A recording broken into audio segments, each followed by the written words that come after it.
Hello, Sharks fans! My name is Jacob Boyd, and I'll be presenting to you today the San Jose Sharks versus the Boston Bruins game preview for tonight's game.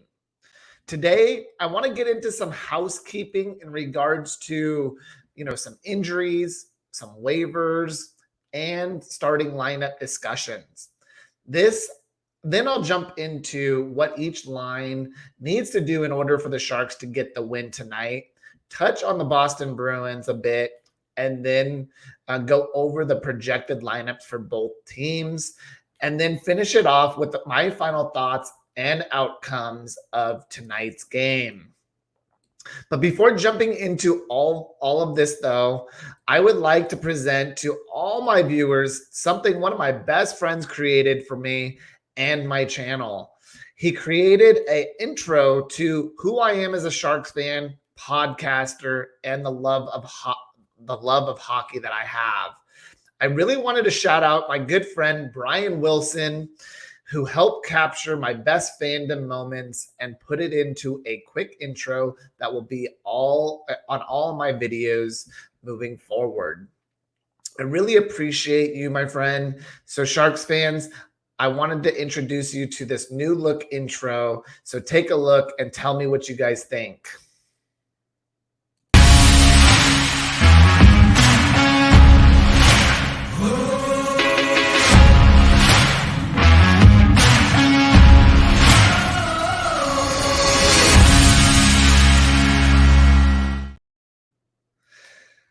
Well, Sharks fans, that was the intro. Tell me what you guys think, and if you guys liked it. If I need to make any, necessary changes to it, let me know in the comment section below. But let's go ahead and get into who the injured players are on the Sharks this evening. Mikael Granlund is still out with a lower body injury, but is skating on the ice at an optional skate today. It seems like Coach Quinn is still saying he is week to week, but then you have Logan Couture, who is out still, with Coach Quinn also saying that he is week to week. So, Granlund and Couture, it's good for them both to be skating in the optional skate today. So that's a good sign because Couture has been off the ice for the past few days. These two may also travel with the team on the upcoming road trip, but Coach Quinn did state he'll make the decision in the coming days. Next, you have a little drama with the waivers today, as Frank Cervalli of the NHL Network analyst tweeted that Kevin Labanc was going on waivers today, but Coach Quinn did state he had no information regarding this outcome, and that in turn, Kevin Labanc is actually in his starting lineup tonight. So it stays that Kevin Labanc is not being placed on waivers and actually in the lineup.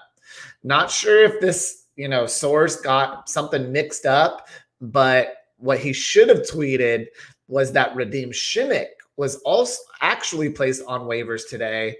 Radim Šimić has been hurt most of his Sharks tenure after having a really promising first year with the Sharks and getting a contract extension to boot, but hasn't lived up to that contract, unfortunately, because of those injuries. I don't see any teams claiming him with his $2.5 million AAV, left on his one-year deal. So I believe he does clear waivers and that he goes to the San Jose Barracuda of the AHL. Also, Henry Thrun was sent to the AHL Barracuda, where Coach Quinn stated he wanted him to get more work down there and just gain confidence with the puck and just better decision-making. So hopefully, Henry Thrun can work on some of those things down with the Barracuda. One last note, though, is that Nikita Huychuk did get sent down to the Barracuda on a conditioning loan. I'm assuming that the Sharks could send Huychuk down and not have to go through waivers for conditioning purposes, because Nikita would have to clear waivers as he is not one of the Sharks that has a two-way contract.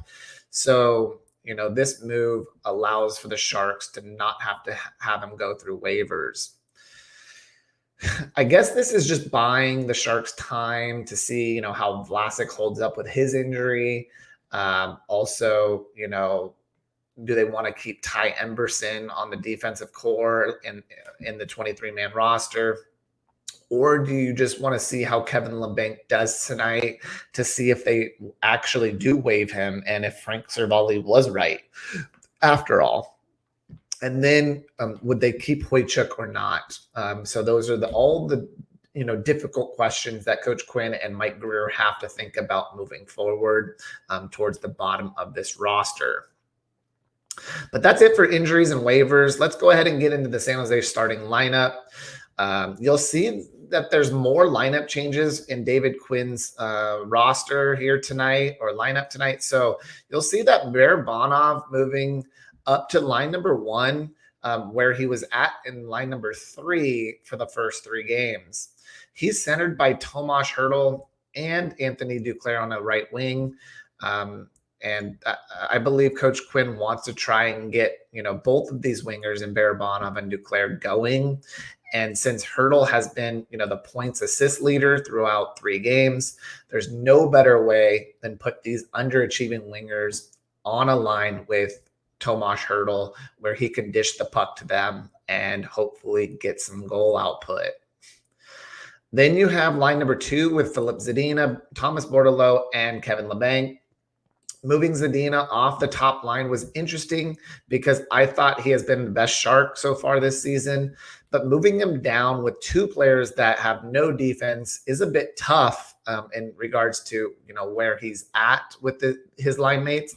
Either way, Bordeleau will be centering this line, and he has all the skill in the offensive zone. So hope to have him dish to these 2 wingers, that can really score the puck. Then you have Kevin Labanc, who, gets his first start of the season and really under a lot of waiver speculation. But either way, he'll get his opportunity to prove to the coaching staff that he can score goals. But my eyes will be on that defensive end. Does he win puck battles? And does he give that effort on that side of the ice? We shall see. Next, you have line 3 with Hoffman, Cunnin, and Eklund. 3 guys that have been up and down the lineup as well. But starting with Hoffman, who hasn't shown much through 3 games, but a few power play mishaps that have turned into shorthanded chances and or goals. Hope tonight could be a better performance from him. We shall see. Centering this line is Luke Cunnin. He's getting his first start at center this season.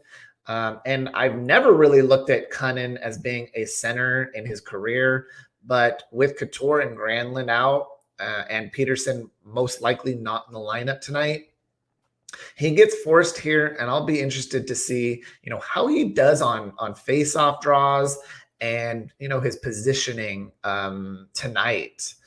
Then you have William Eklund, who got his first NHL goal of the season against the Hurricanes, which was nice to see because I was at the game, and the shift before him scoring, I seen Coach Quinn absolutely lighting up Eklund for not getting the puck deep when he could have just chipped it deep for a line change, but he continued to carry the puck into the offensive zone across the offensive blue line. And, he got pinched off by a defender along the right-hand boards, and he ended up losing the puck along the boards. And he went right to the bench, and you just saw Coach Quinn lighting him up for not getting the puck deep. But either way, maybe this gave Eklund a bit more motivation to score on that next shift from, a bad play he made, one shift earlier. Either way, good on Eklund for, that comeback shift. And I'm wondering if this was getting demoted to the 3rd line on purpose from Coach Quinn. I'm not sure. Next, you have line number 4 with, Giovanni Smith, Nico Sturm, and Fabian Zetterlund. Smith was relatively quiet last game, but he did create a turnover and a shot on net. And I like that one shift that he created this. But other than that, he was pretty quiet, like I said, last game. Hope he gets back on the right track tonight, and we shall see. He is a big body, and he is going to be going up against another fourth line winger in Milan Lucic tonight. So that is probably why you have another big body in Giovanni Smith against him. Centering this line is none other than Nico Sturm, who I think always plays hard with every shift. He's honest on both ends of the ice and puts his best foot forward with each shift. On his wing, you have Fabian Zetterlund. Zet's got his first goal of the season on a breakaway goal where he found the soft spot between Brent Burns and the other Canes D-man and raced to a breakaway goal to put it top cheese for his first career Sharks goal. Zetz has been one of the better Sharks this season, and I've been loving his compete night in and night out. So I'm hoping for Zetterlund to continue his dominance and show Sharks fans why they received this player in that trade for Timo Meier. For the D pairings, you'll have Vlasic coming into the lineup and Henry Thrun going out. So you'll see Ferraro Burrows, Kanishov Ruda, and Vlasic Benning.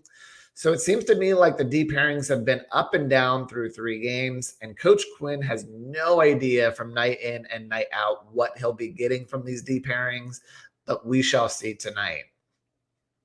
Quickly going over the Boston Bruins. I'll show you what they have in terms of lines. You have top line Jake DeBrusk, Pavel Zacha, David Pasternak, and let's see here. Who else do they have on that line? And, oh yeah, that is the line number 1.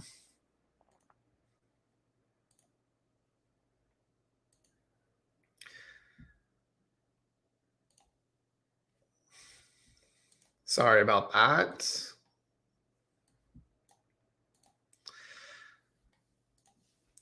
So line number, and so you'll have the top goal scorer in David Pasternak on this top line tonight.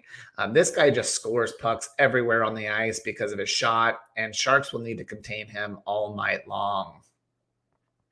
You have Brad Marchand, Patois, and Geeky as line 2, where you have one of the biggest pest agitators in the game in Brad Marchand, and he'll go to the net every chance he gets. So Sharks D-men will need to keep him out of the crease area if they want to be successful.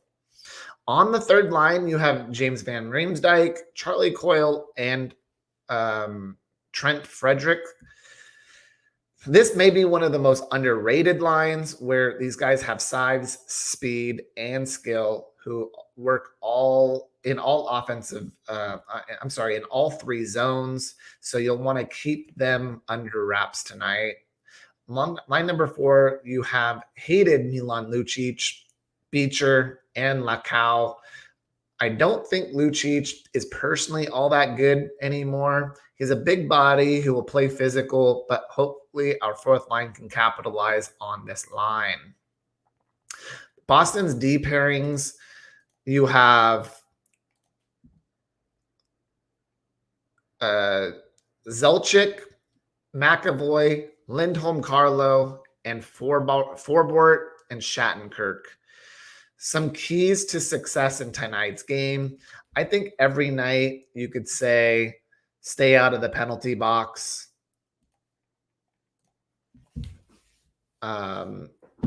Because obviously we got exposed against the Canes for 3 power play goals and 1 shorthanded goal.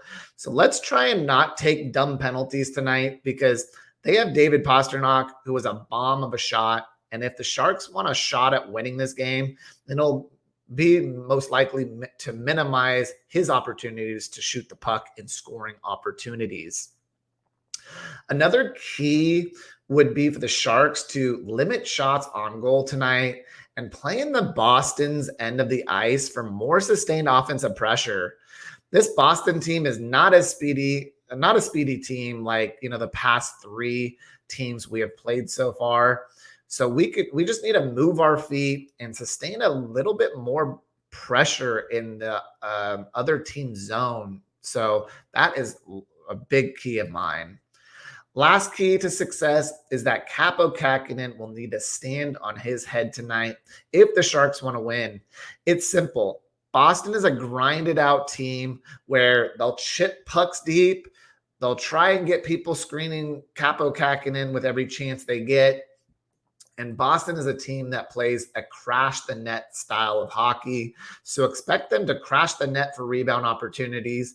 So my, last key to success is, how does Capo Kakinen control his rebounds tonight? So rebound control is my third and final key. My thoughts on tonight's outcome is that Boston's David Pastrnak will have a big game tonight and score 2 goals, where the Boston Bruins will beat the San Jose Sharks 4-2. But obviously, Sharks fans, we're hoping that's not the outcome, or the, another loss. But this is a projection, and we are facing another playoff contending team tonight, and it's going to be another tough matchup for our Sharks. But I do hope you guys enjoyed this Sharks versus Bruins game preview. Don't forget to like this video if you enjoyed my breakdown, and let me know in the comments section below if you enjoyed my intro. I appreciate you stopping by, Sharks fans. Peace.